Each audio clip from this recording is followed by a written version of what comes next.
అధికారి పోలీసు ఉన్నాడు, నాకేం వ్యాపారాలు ఉన్నాయి, ఏ రకంగా ఇబ్బందులు పెడతారా అన్న భయంతో, ఆందోళనతో, ఆవేదనతో అతను 15 కోట్ల రూపాయలు ఇచ్చాడు. ఆ ఎపిసోడ్ అక్కడితో ముగిసిపోయింది. అండ్ శ్రీధర్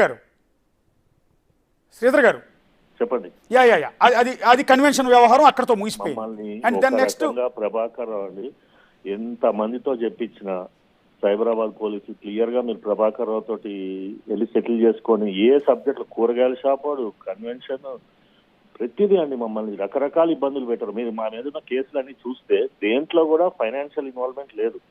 కొట్టాడు, తిట్టాడు, చంపాడు ఇదే కేసులు. కానీ అన్ని ఒకటే రోజు 13 కేసులు ఒకటే రోజు పెట్టారండి. 13 కోట్లు తీసుకొని 13 కేసులు పెట్టారు ఒకటే రోజు. 13 కోట్లు తీసుకుని ఒకే రోజు 13 కేసులు అండి. అక్టోబర్ 31వ తారీఖు 2021లో బాండ్స్ తీసుకొని నవంబర్ 7వ తారీఖు నుంచి 13వ తారీఖు లోపల నవంబర్ కరెక్ట్ గా వారం రోజుల గ్యాప్ లో 13 కేసులు పెట్టారండి. చెప్పాడు సాంబశివరావు నీకు ఇప్పుడు ఒక్క నిమిషం చిన్న కన్ఫ్యూజన్ వచ్చింది. ఇదంతా ఫంక్షన్ హాల్ వ్యవహారం కాదు, నెక్స్ట్ ఎపిసోడ్ ఇదంతా. ఫస్ట్ ఫంక్షన్ హాల్ ఎపిసోడ్ 2020లో జరిగిందండి. అదంతా 15 కోట్లు ఇచ్చారు, అక్కడతో అది క్లోజ్ అయిపోయింది. నెక్స్ట్ వచ్చి హెరిటేజ్ దగ్గరికి వచ్చాం, మళ్ళీ చంద్రబాబు నాయుడు దగ్గరికి వచ్చాం. ఇక్కడికి అవునండి, జూబ్లీ చెక్ పోస్ట్ దగ్గర ఉన్న హెరిటేజ్ బిల్డింగ్ ఉంటుంది. ఆ హెరిటేజ్ బిల్డింగ్ కట్టిన స్థలం సంధ్యా శ్రీధర్ గారిది. ఈయన చంద్రబాబు నాయుడు గారికి అమ్మారు, అంతేనండి. Just financial transaction. మేము ఆయన ఎవరిని కలవలేదు, వాళ్ళ ఆడిటర్ వచ్చాడు, వాళ్ళ డబ్బులు మేము అడిగిన రేట్ ఇచ్చారు, మేము అమ్మాము అంతే. అమ్మారు, ఓకే.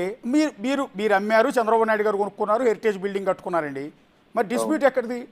డిస్ప్యూట్ అయినదండి, మీకు వాళ్ళకి బినామీ ట్రాన్సాక్షన్స్ ఉన్నాయని చెప్పి సాంబశివరావు మమ్మల్ని బెదిరించి ఈ శ్రీనివాస్ గౌడ్ సాంబశివరావు కలిసి 30 మంది పోలీసులను తీసుకొని మా ఆఫీస్కి వచ్చారండి. ఇద్దరు కలిసి శ్రీనివాస్ గౌడ్ సాంబశివరావు వచ్చి నువ్వే చేసావు, మేము వెళ్ళి కేసీఆర్ చెప్తున్నాం, కేసీఆర్ చాలా అప్సెట్ ఉన్నాడు మీద అది ఇదని మమ్మల్ని బెదిరించారండి. ఓకే, బెదిరించి ఎలక్ట్రల్ బాండ్స్ ఇవ్వమని చెప్పారండి. పార్టీకి, బీఆర్ఎస్ పార్టీకి ఎలక్ట్రల్ బాండ్స్ ఇవ్వమన్నారు. ఎలక్ట్రల్ బాండ్స్ వీళ్ళకి డబ్బులు. ఓకే, ఎంత ఇచ్చారండి మొత్తం? 2 కోట్లు సాంబశివరావుకి ఇచ్చారండి. ఓకే, ఈ 13 కోట్లు ఇతనికి చేతికి ఇచ్చాం, శ్రీనివాస్ గౌడ్ సాంబశివరావు చేతికి ఇచ్చాం. ఇప్పుడు శ్రీనివాస్ గౌడ్ అంటే మాజీ మంత్రి శ్రీనివాస్ గౌడ్. అవునండి. ఓకే, ఇప్పుడు అమ్మిందేమో మీరు, కొనుక్కున్న చంద్రబాబు నాయుడు గారు, హెరిటేజ్ బిల్డింగ్ కట్టారు. కానీ బినామీ ట్రాన్సాక్షన్ జరిగినాయంటూ సాంబశివరావు మధ్యలో వచ్చి మిమ్మల్ని బెదిరించి మధ్యలో శ్రీనివాస్ గౌడ్ని ఇన్వాల్వ్ చేశారు. వీళ్ళిద్దరు కలిసి మళ్ళీ ఏమైనా పోలీస్ అధికారుల దగ్గర తీసుకెళ్లారా? లేదండి, తీసుకెళ్ళలేదు. అంతకుముందు భుజంగరావు దగ్గరికి మా కంపెనీ డైరెక్టర్ ఉన్నాడు సుజన్ అని, తనని తీసుకెళ్లి బెదిరించి ఈ కన్వెన్షన్ ని సెటిల్ చేసుకోమని చెప్పింది వాళ్ళే. మొత్తము కోఆర్డినేట్ చేసింది. అంటే భుజంగరావు కన్ఫెషన్ చదివానండి నేను ఇక్కడ. భుజంగరావు చెప్పిన కన్ఫెషన్లో ఏమంటున్నాడంటే, మీకు సాంబశివరావుకి మధ్య ఉన్న పెట్రోల్ బంక్ డిస్ప్యూట్లో భాగంగా మేము పిలిపించి విచారించి, ఆ సందర్భంగా నువ్వు సెటిల్ చేసుకోకపోతే, పార్టీకి సెటిల్ చేసుకోకపోతే నీ మీద ఇంకా అడిషనల్గా కేసులు పెడతామని మిమ్మల్ని బెదిరించి, అలా బెదిరించడం ద్వారా సాంబశివరావుకు 2 కోట్లు ఇప్పించారు, 13 కోట్లు పార్టీకి ఫండ్ ఇప్పించారు అని మాత్రమే చెప్పాడు. ఇందులో శ్రీనివాస్ గౌడ్ పేరు ఎక్కడ చెప్పట్లా. అయితే ఏమైందంటే భుజంగరావు ఏం చెప్పాడంటే, మీరు పార్టీ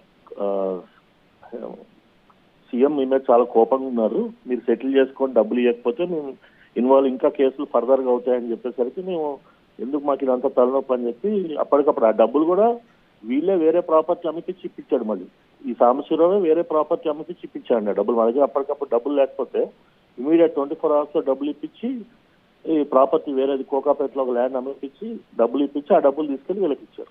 13 కోట్లు క్యాష్ రూపంలో ఇచ్చారండి?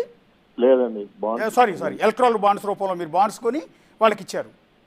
ఈ సాంబశివరావు శ్రీనివాస్ కూడా చేతికి ఇస్తే వాళ్ళు ఎవరికి ఇచ్చారో నాకు తెలియదండి. ఎందుకంటే ఎలక్ట్రల్ బాండ్స్ అనేది ఏ పార్టీకి దాని మీద పేరు ఉండదండి.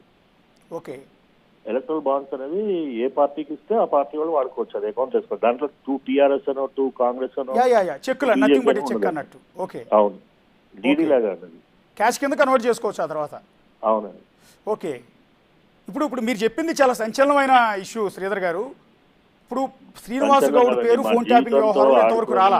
వ్యాపారవేత్తలను బెదిరించిన అంశంలో శ్రీనివాస్ గౌడ్ పేరు రాలా. ఫస్ట్ టైం మీరు మాజీ మంత్రి శ్రీనివాస్ గౌడ్ పేరు చెప్పారు. శ్రీనివాస్ గౌడ్, సాంబశివరావు, ప్రభాకర్ రావు వియంకుడు రవీందర్ రావుది మీరు భుజంగరావు ఫోన్ కాల్ డేటా,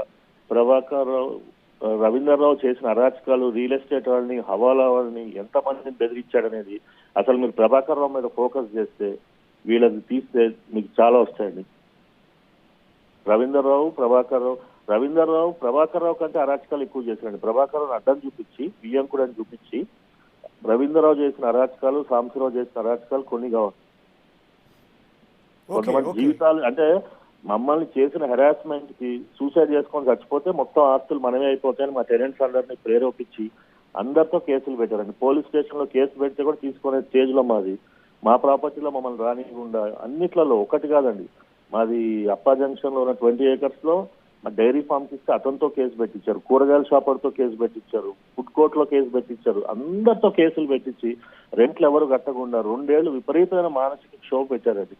ఎప్పుడైతే మళ్ళీ కాంగ్రెస్ గవర్నమెంట్ వచ్చిందో మా ప్రాపర్టీలు ఒక్కొక్కటిగా మళ్ళీ మేము తీసుకున్నాం. కోర్టుకు వెళ్ళి స్టే తీసుకొచ్చి కోర్టులో న్యాయం జరిగి మా ప్రాపర్టీలు మాకు వచ్చినాయి. కానీ మా టీఆర్ఎస్ గవర్నమెంట్ లో అంటే వాళ్ళు డైరెక్ట్ గా చేయలేదు, కానీ వాళ్ళ పేర్లు చెప్పి వీళ్ళు మమ్మల్ని విపరీతమైన భయభ్రాంతులకు, నన్ను మా ఫ్యామిలీని మా పిల్లల్ని కూడా ఇన్వాల్వ్ చేస్తాం అని చెప్పి బెదిరించి, సాంబశివరావు మీరు డబ్బులు ఇవ్వకపోతే మీ పిల్లల మీద కేసులు పెట్టిస్తాం, మీ పిల్లల్ని అరెస్ట్ చేపిస్తాం అని చెప్తే మా భయానికి మా పిల్లల్ని లండన్ పంపిస్తాను.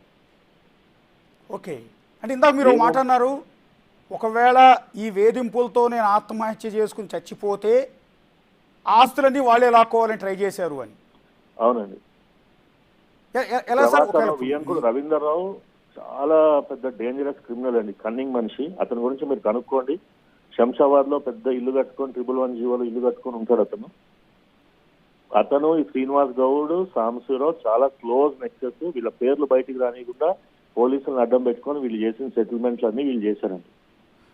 ఓకే సార్, ఒక క్లారిటీ. ఇప్పుడు మీకు చంద్రబాబు నాయుడుకి మధ్య ట్రాన్సాక్షన్ జరిగిందండి, ఓకే. అది ఇప్పుడు చంద్రబాబు నాయుడు గారికి ఏ అబ్జెక్షన్ లేదు, మీకే అబ్జెక్షన్ లేదు, తలనొప్పులు లేవు. కానీ మధ్యలో సాంబశివరావు ఎందుకు వచ్చాడు, శ్రీనివాస్ గౌడ్ ఎందుకు వచ్చాడు? అశోక్ గారు ఒక సీఎం అప్పుడు ఆయన అప్పుడే ఓడిపోయి 2019 లో ఓడిపోయారు.